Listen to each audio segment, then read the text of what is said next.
IPC5C almost same discussions ആണ് ഇവിടെയും നമ്മൾ ചെയ്യുന്നത്. നമ്മൾ പെരിഫറൽ ഇപ്പോൾ IV ക്യാനിലേക്ക് ഇടുമ്പോൾ അതൊരു പെരിഫറൽ ഇൻ്റഗ്രേഷനാണ്.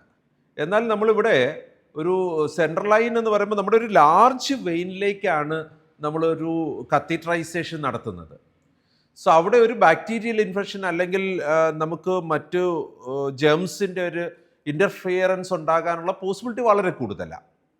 എവറി ഡേ അത് ചെക്ക് ചെയ്യണം, അവിടെ ഇഷ്യൂസ് ഇല്ല, വളരെ ക്ലീൻ ആൻഡ് ഹൈജീനാണ് ആ ഏരിയ പെരിഫറലായിട്ട് എന്നുള്ളത് നമുക്ക് കൃത്യമായിട്ട് മോണിറ്റർ ചെയ്ത് കീപ്പ് ചെയ്യാനായിട്ട് ഗൈഡ് ലൈൻസ് നമ്മുടെ ഹോസ്പിറ്റലിൽ ഉണ്ടാവണം.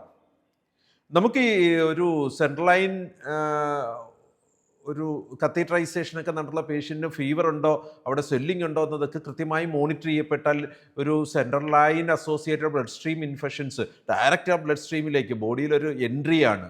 സോ അത്തരത്തിലുള്ള ഇൻഫെക്ഷൻ പോസിബിലിറ്റീസ് പ്രിവെൻറ്റ് ചെയ്യാനുള്ള മെക്കാനിസംസ് നമുക്ക് നമ്മുടെ ഹോസ്പിറ്റലിൽ പ്രാക്ടീസ്ഡ് ആയിരിക്കണം. ഇതും ഒരു കമ്മിറ്റ്മെൻറ്റ് ഒബ്ജക്റ്റീവ് എലമെൻ്റ് ആണ്.